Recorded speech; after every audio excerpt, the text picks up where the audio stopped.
제가 맡은 부분은 이제 해외로 나가신다면은 과연 어디로 갈 것인가, 어떻게 갈 것인가, 이제 이거에 대해서 얘기하는 겁니다. 제가 소프트 기업 사장님들 우리나라 쭉 돌아다녀 보면은 이제 이런 얘기를 많이 하십니다. 국내 시장이 좁다. 물론 시장이 좁다는 여러 가지 의미가 있겠죠. 이제 시장이 좀 불안정하고 어떤 대기업 위주고 이러니 해외로 나가야 되겠다. 그 다음에 이제 하다 보면은 어디로 갈 것인가가 이제 첫 번째 이슈겠죠. 미국, 일본, 중국, 동남아, 유럽, 중동 등등등등 있는데 여러 가지 이유로 뭐 여러분 다 아시는 이유로 미국은 또 너무 강적이라서 못 나가겠고, 동남아는 아직 시장이 안 열렸고, 유럽, 중동은 우리가 흔히 말하는 문화적 벽 또는 이런 거리가 또 멀고, 그럼 결국 남는 게 이제 일본과 중국이 남습니다. 일본과 중국을 이렇게 비교를 해보면 하여튼 굉장히 다릅니다. 전혀 다른 시장, 전혀 다른 제품을 선정해야 되고, 전혀 다른 전략, 전혀 다른 인간관계, 전혀 다른 파트너 역할, 이런 것들이 있습니다. 그래서 오늘 제 주제는요, 일본 시장을 상정해 놓고 한번 중국 시장을 비교하는 그런 식으로 전개를 한번 해볼까 합니다. 제가 볼 때는 이제 일본과 비교해서 중국이 어떠냐 이런 식으로 생각을 하시면 쉽게 중국을 이해할 것 같아서 일본을 같이 꺼냈습니다. 먼저 여러분 잘 아시는 시장을 한번 보겠습니다. 미국, 일본, 1, 2, 3, 4 해갖고 10위까지 끌어내 놨습니다. 미국이 한 40%, 세계 시장이 45% 되고 일본이 7% 정도 됩니다. 영국, 독일 비슷하게 7%, 6%다가 이제 중국 가면은 여기 보시면은 이제 7인데요. 이게 한 3% 정도 수준입니다. 우리나라가 이제 여기 보시면 한 1%, 세계 시장이 변하지 않는 1%입니다. 우리나라가 거의. 결국 일본, 중국을 비교하면 일본이 우리의 7배, 중국이 한 3배 큰 시장입니다. 그런데 이제 공급 쪽을 보시면 조금 문제가 좀 달라집니다. 다시 말하면은 미국의 독주입니다. 여기 보시면 저 글로벌 100위 중에서 제가 이제 뽑은 건데요. 이건 쭉 보시면 20위까지 보시면요. 6개가 이제 외국 기업입니다. 14개가 미국 기업인데, 물론 이건 소프트웨어 매출만 갖고서 이제 자료를 구한 건데요. 이 4개 기업을 더하면요, 요걸 다 더하시면 아마 제가 계산해보면 120 얼마가 나오는데요. 1억 2천만 불 정도 되고, 여기 보시면은 이제 100대 기업 하면은 약 글로벌 100위 중에서 이 4개 기업이 차지하는 게 52% 정도, 50%가 됩니다. 그러니까 아까 미국이 그 시장의 40%를 가지고 있다. 이거보다 더 굉장한 거는 거의 미국 기업이 다 있으면서 이 기업들이 세계 그 시장을 갖다 다 장악하고 있다. 여기 보시다시피 이제 강자로 뜨고 있는 세일즈포스라든지 VM웨어라든지 이런 것들이 쭉 순위가 올라오고 있는 상태입니다.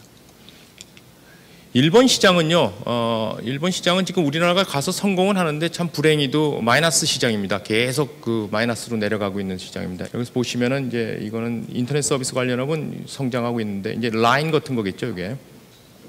정보 처리 제공업도 성장합니다. 이게 이제 지금 클라우드 서비스 같은 거가 그렇고요. 소프트웨어는 마이너스 1.2% 됩니다. 이 소프트웨어 안에 이제 아시다시피 IT 서비스와 패키지가 있는데, 패키지는 이거보다 더 형편없이 지금 마이너스입니다. 그래서 일본의 경우 가서 우리나라 기업이 성공하는 큰 이유 중에 하나가 일본 현지 경쟁자가 없습니다. 그러니까 어떤 의미 일본엔 우리를 도와주는 조력자가 있어서 일본화 시켜갖고 일본에 물건을 팔겠다, 이런 회사들이 많이 있는데, 그런 회사들이 우리나라를 많이 도와주기 때문에 우리가 이제 성공한다, 이렇게 또 역으로 해석을 할 수도 있습니다. 그 반면에 중국 시장은 보면은 아시다시피 30% 성장 시장입니다. 매년 30%씩 계속 성장하고 있고요. 매년 30%씩 성장하면은 거의 10년 가면 3배로 커집니다. 복리로 30%를 해보시면은 10년 후에는 시장 규모가 3배가 됩니다. 그러니까 이 30%가 계속 10년간 됐다 그러면 중국 시장은 이제 9%까지 가는 거겠죠.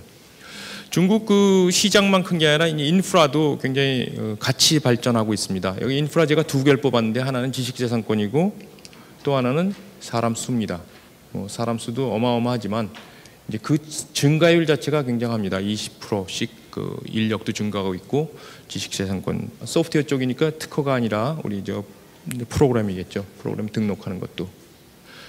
요새 이제 중국 가면 제일 많이 떠드는 소리가 인터넷 플러스입니다. 여러분 중국 가서 저도 늘 중국 가면 책방에 갔다 오는데요. 제가 한 2주 전에 중국 갔다 왔는데 책방 가서 딱 그 어떤 책이 지금 핫한가를 봅니다. 30권의 책이 이렇게 놓여 있는데 그 중에 인터넷 플러스라는 책이 한 5권이 되더라고요. 이게 이제 가장 핫한, 이제 이 핫한 거에 불을 지핀 게 이제 2015년에 3월 5일 날 이제 리커창 총리가 정식으로 인터넷 플러스라는 소리를 이제 했습니다. 그리고서 이제 계속 나오는 게 뭐냐면 여러분 잘 아시는 중국 제조 2025, 그다음에 스마트 시티 이런 것들이 계속 지금 나오고 있습니다. 그래서 지금 여기 써 있듯이요, 인터넷 플러스는 중국 산업계와 국민들의 정보화에 대한 인식의 획기적인 제고를 가져오는 계기가 됐다. 정말 그 작년 재작년을 기점으로 해갖고 중국인들 일반 국민들의 그 IT에 대한 생각이 확 바뀐 것 같습니다. 구체적으로 좀 보면요, 이제 스마트 시티 정책은 워낙 우리나라가 지금 이 스마트 시티 갖고 중국에 많이 들어가려고 노력을 하고 있습니다만 2013년에까지는 여러 가지 얘기로 불렸습니다. 여러분 그 전까지는 뭐라 그랬냐면 여기 보시면 한자를 그대로 읽으면 성시라고 읽죠. 그러니까 이제 숫자 도시 이런 뜻인데 디지털 시티 이런 식으로 막 여러 마디 하다가 드디어 이제 2013년에 중국 건설부에서 한 단어를 딱 지정했죠. 그게 이제 지혜성시라고 지금 불리고 있습니다. 요게 2013년에는 193개가 막 이렇게 너도나도 하겠다고 나섰다가 2015년까지 지금 300개를 정부가 지정을 했습니다. 여기는 현도 들어가는 겁니다. 현이란 게 우리나라로 치면 구죠. 구 같은 것도 들어가서 중국의 이제 대도시의 구 정도 되면 굉장히 큽니다. 인구가 몇백만씩 되는 그런 구들이 많은데 300개를 이제 지정을 한 다음에 이제 여기 니네들이 그럼 시범적으로 스마트 시티를 해봐라 이런 지금 상황입니다.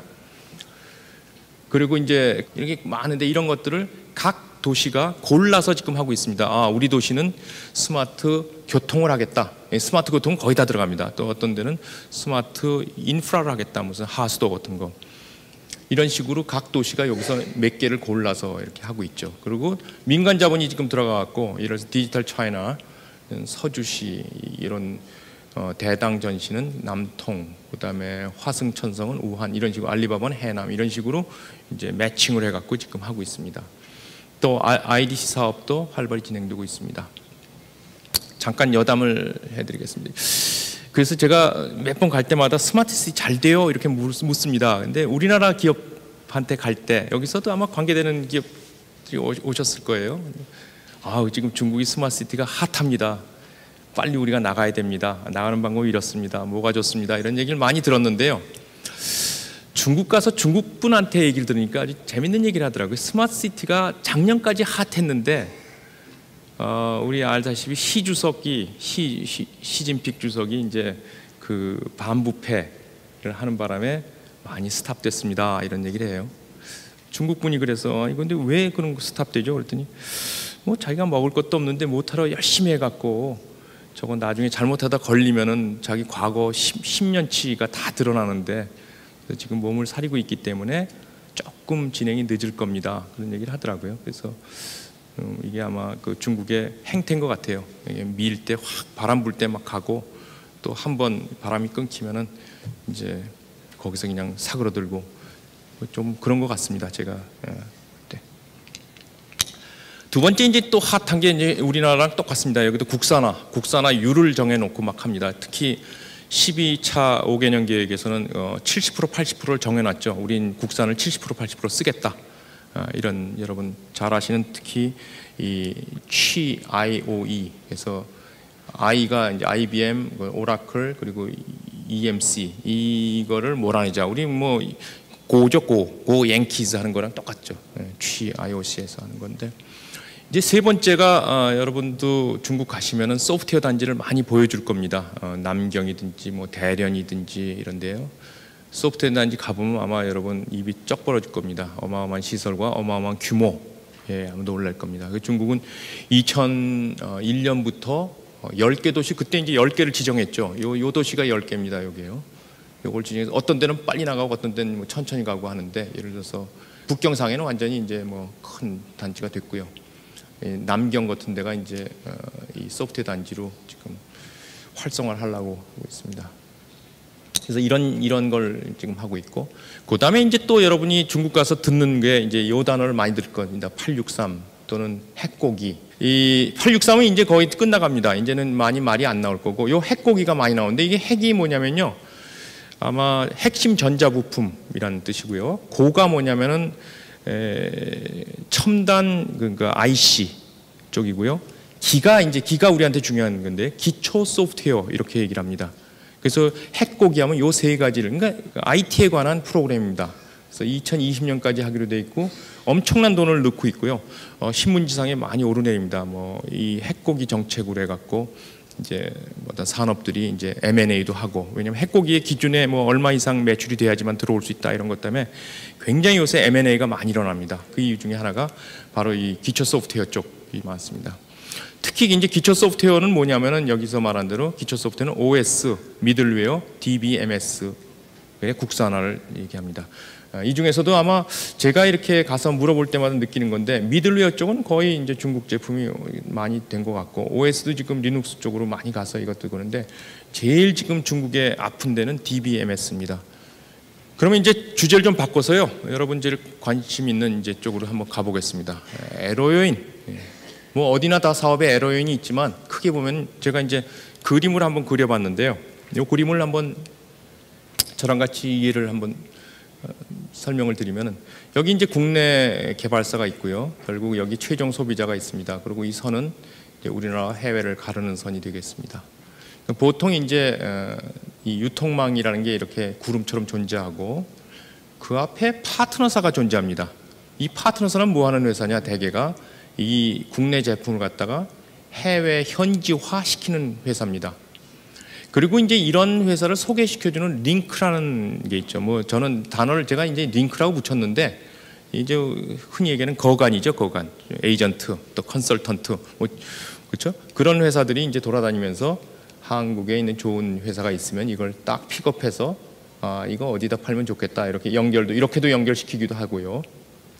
근데 대부분이 이제 어디라면 D로 가겠죠. D가 누구냐? 이제 대개가 조그만 뭐 제품 현지화 시켜갖고 이제 같이 수익을 내면서 하는. 그리고 이제 그게 다 정리되면 이제 해외 법인을 세우겠죠. 보통 순서가 A에서 C로 가갖고 C에서 D로 가서 D가 이제 E로 통해서 F한테 팔다가 잘 되면 이제 다시 또 B를 만들고, 이런 순서가 될 겁니다. 이게 이제 전형적인데, 중국의 경우에 첫 번째 에러 요인이 뭐냐? 바로 이 링크가 없습니다.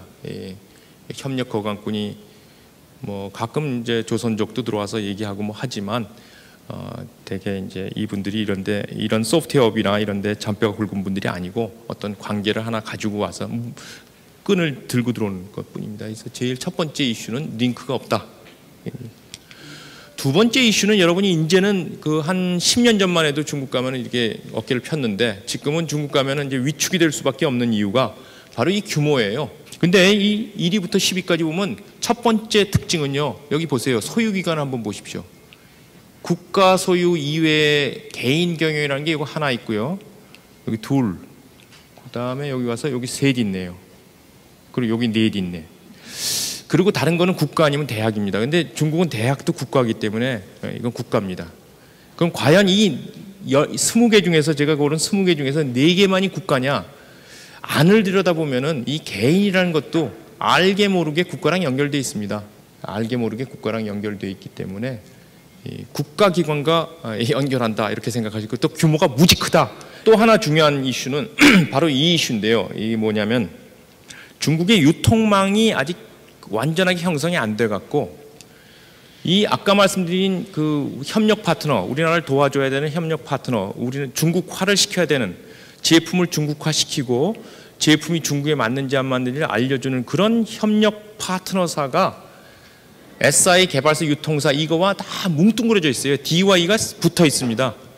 이러면서 생기는 문제가 많죠. 제니퍼 소프트가 킹디라는 회사랑 이게 협력을 하기로 했죠. 근데 킹디는 따지고 보면 이제 이게 다 됩니다. SI도 되고 개발사도 되고 유통사도 되는 그런 큰 회사죠. 그런 킹디와 이렇게 붙어 있기 때문에, 이게 문제가 뭐냐?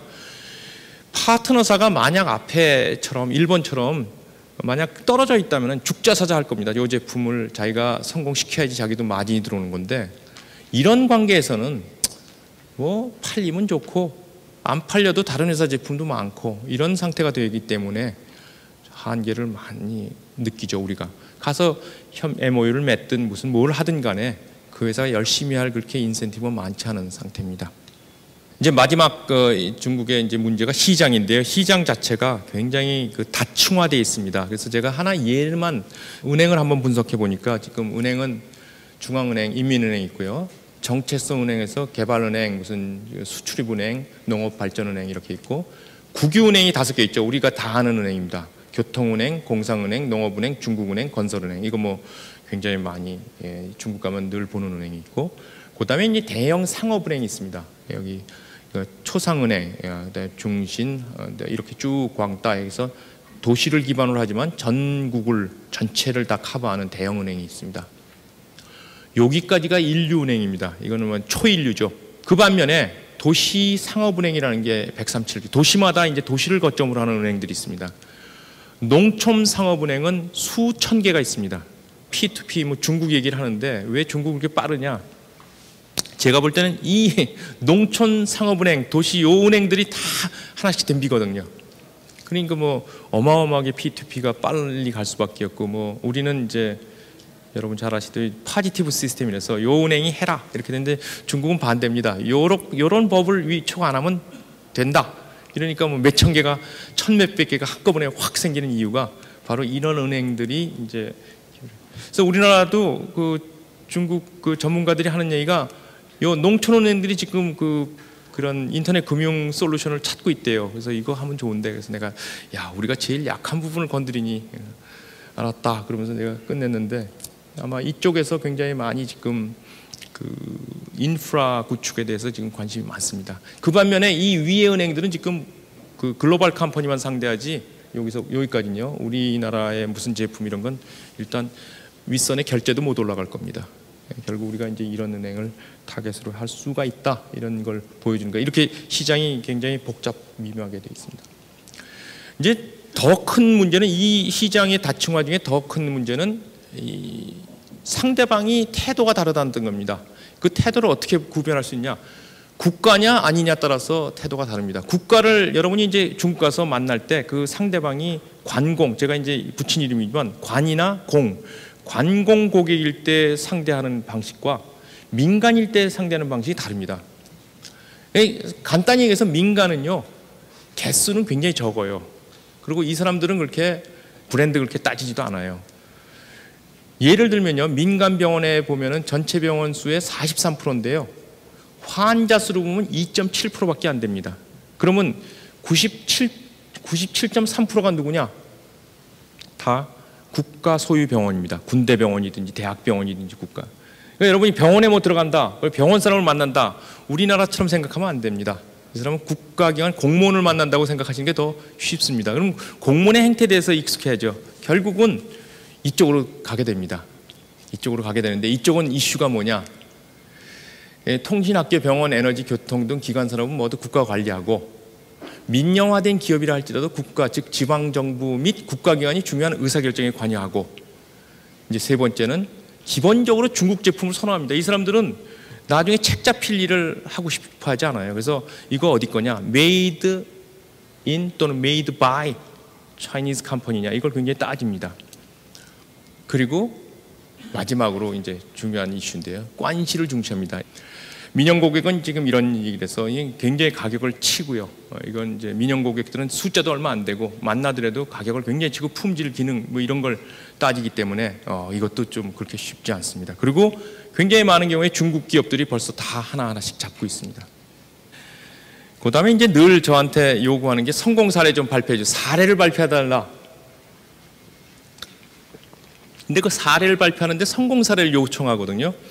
중국의 경우는 제가 성공 사례를 한번 찾아보려고 책도 많이 보고 뭐 이렇게 한 것 성공 사례라고 된 데마다 다 찾아가 보고 근데 아직까지 발견을 잘 못했어요. 그래서 제가 그냥 단어를 실패 사례라고 했습니다. 근데 이거는 뭐 성공도 있긴 있는데 제가 실패를 하는 게 더 나을 것 같아서 했습니다. 첫 번째 실패 사례가 이겁니다.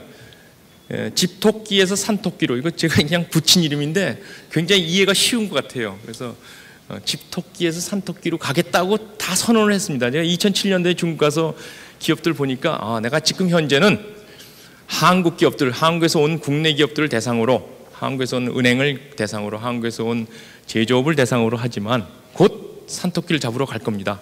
중국 기업을 잡으러 갈 겁니다. 이런 얘기를 많이 들었는데요. 작년 올해 다시 조사를 하니까 거의 그리고 그때 산토끼를 잡던 기업도 있었는데 지금 보니까 전부 집토끼로 다시 바뀌었더라고요. 접근해서 뭐 하든 이제 산토끼까지 간 분이 저한테 쓱 얘기해 주는 게 이거예요. 돈 때문에 그렇죠. 리베이트가 있어야 되는데 도저히 그 리베이트는 못 들어가겠어요. 이런 얘기를 많이 하더라고요. 두 번째는요. 현지 채널 파트너 연계하는데 이제 문제가 있죠. 아까 말씀드린 대로 현지 채널 파트너라고 하는 게 유통 파트너, SI 파트너 또는 뭐 우리 중국화하는 파트너 이런 것들이 다 뭉쳐져 있기 때문에 이 사람들이요 그렇게 열심히 할 이유가 별로 없어요. 열심히 할 이유가 없고 결국은 유통 채널 계약을 맺습니다. 대부분이 이게 보통 일본처럼 어떤 기업이 딱 맡아서 우리가 이걸 제품을 일본화 시켜갖고 뭐 2년씩 걸리죠. 2년, 3년씩. 그 대신 정확하죠. 누구한테 팔겠다 이런 계획을 갖고 딱 나가는 게 아니고 놓고 가세요. 그리고 MOU 맺는 거죠. 밥 한번 먹고 국가기관 뭐 밥 사주는 건 문제 없죠. 뭐 열심히 먹고 염려 마세요. 우리 한번 팔아보겠습니다. 그 대신 이제 그 기업은 그 사람이 자리를 뜨면 또 달라지는 걸 거고 두 번째 더 중요한 거는 다른 제품들도 또 다 딜을 하거든요.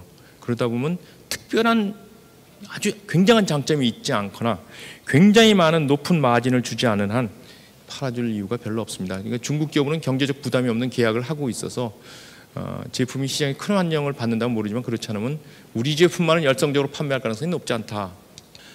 세 번째는 이제 이런 기사는 신문에 많이 난다. 누구 중국 뭡니까 무슨 이동통신 어디와 계약을 맺었다, 얼마짜리 계약을 맺었다 이런 거 많이 납니다. 예. 근데 이거는요 신문 자세히 보고 그 다음에 계속 한번 팔로우업 해보세요. 대배 언론지상에 보도가 나간 후 강간무소인 기업이 부직있습니다. 그 이유는 뭐 간단합니다. 대부분이 시범적으로 판다는 건 뜻이 뭐냐? 이건 뭐 돈 받고 파냐 한번 여기서 한번 테스트 해보고 한 카피 먼저 깔아보자. 뭐 이런 수준입니다. 마지막 거요. 이거는 이제 앞에 거는 뭐 중국이 원인이면 이거는 정말 여러분들이 원인입니다. 우리가 원인이고 우리 한국 소프트웨어 회사들이 원인입니다. 이거는 제가 아무리 좋게 봐주려고 그래도 좋게 봐줄 수 없는 경우가 많습니다. 뭐냐? 나가실 때 정확히 타겟 안 하고 나가십니다. 나가서 한번 가보자. 뭐 두 가지죠. 하나는 뭐 조사하다 보면 뭐 그래도 걸리겠지 이런 식. 두 번째는 이제 나가실 때 되게 이제 거강꾼들이 움직이면서 좋은 건이 있습니다. 갑시다 해갖고 가죠.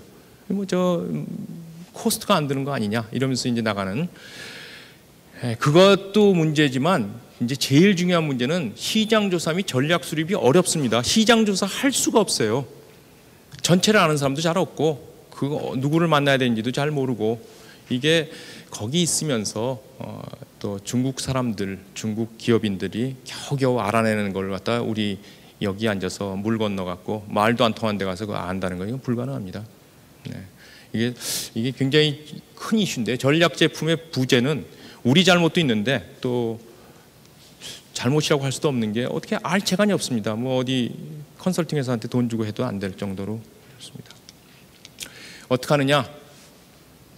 답은 하나입니다. 그냥 돈 많이 들고 천천히 가서 현지화하는 그게 답인데 돈이 얼마 정도 드느냐 했더니 제가 2007년 조사에 한 12억이었고요. 이번 코트라 조사 보니까 비슷하게 나왔더라고요. 코트라에서도 한 4년 내지 9년 정도 조사한다고 나왔어요. 코트라에서 서베이를 한 겁니다. 소프트웨어 기업이 중국에서 정착하려면 얼마 걸리냐. 이게 어마어마한 시간이 걸려 4년에서 9년. 그 돈이 뭐 이거보다 더 들겠죠 지금. 두 번째가 이제 제일 중요한 게 제품군인데요. 제품의 완성도가 높은 제품을 가져 나가야 됩니다. 중국 가서 현지화한다는 건 아까 말씀드린 대로 현지화 시켜줄 상대방이 없습니다.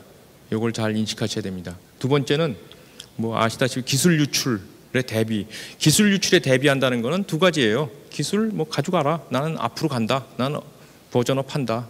이런 방법도 하나 있을 거고 두 번째는 뭐 쪼개갖고 이 부분은 내가 하지만 이쪽은 안 된다. 이런 식으로 할 수도 있을 거고 또는 유출해도 복합기술에서 복잡계가 워낙 복잡해갖고 니네들이 아마 요거 하나로는 안 될 거다. 이런 식으로요. 뭐 여러 가지가 있겠죠. 그렇지만 일단 중국은 기술력이 굉장히 강하고 국산화를 굉장히 요구하고 있고, 세 번째는 유통과 개발이 붙어 있습니다. 이 세 가지 사항만 보서도 유출이란 건 쉽게 되는 겁니다. 세 번째가 뭐냐, 하드웨어 융합. 이쪽은 굉장히 많은 기업들이 나가서 성공합니다. 하드웨어랑 융합해서 가는 제품들, 렉에 넣어가는 제품이라든지 어떤 부품이 들어가는 이쪽으로 나가시는, 이쪽을 길을 찾는 게 아마 우리나라는 현재적으로 특히 IoT 쪽에 관계되는 것들이 좋습니다. 세 번째가 이제 뭉쳐서 나가기인데요. 이거는 뭐 여러분한테는 저거보다 정부한테 할 얘기인데 여기다 그냥 써놨습니다. 첫 번째 제품은 거의 우리나라가 가능성이 없습니다. 왜 그러냐? 이건 뭐 글로벌 강자들이 워낙 많아요. 기초 OS, 미들웨어, DBMS. 근데 DBMS 쪽에서 특히 DBMS의 그 액세서리들이요, 그 자체보다는 그 관리한다든지 또는 보안, DB 쪽의 보안이라든지 그런 쪽에는 아직도 시장이 우리나라 제품들이 가능성이 있더라고요. 예, 두 번째 이거는 뭐냐면 이제 중국 정부 정책에 따라 나가는 거는 이거는 뭉쳐서 나가야 됩니다. 대부분이 이제 아까 말한 중국 제조 2025 그다음에 이제 제조업을 갖다 기술 수준을 높이려고 굉장히 노력을 하고 있고요. 스마트 시티 쪽에 노력을 하고 있고, 이런 것들은 우리나라가 뭉쳐서 나가야 됩니다. 하여튼 정부가 좀 이 뭉치는 거 좀 도와줘야 된다, 이런 맥락에서 이걸 했습니다. 마지막으로 이제 본 어게인, 본 글로벌 얘기입니다. 정부에서 그 박근혜 대통령 정부 들어오면서 본 글로벌이라는 단어를 굉장히 많이 유통시켰습니다. 특히 실리콘밸리를 중심으로 태어나자마자 국제화되는 그런 제품을 얘기하는데, 이 본 글로벌은 거의 불가능하고 이제 본 어게인 글로벌, 국내에서 잘하고 이제 실력을 비축한 다음에 제품이 안정화되고 이런 기업이 아마 나가야 될 걸로 생각합니다.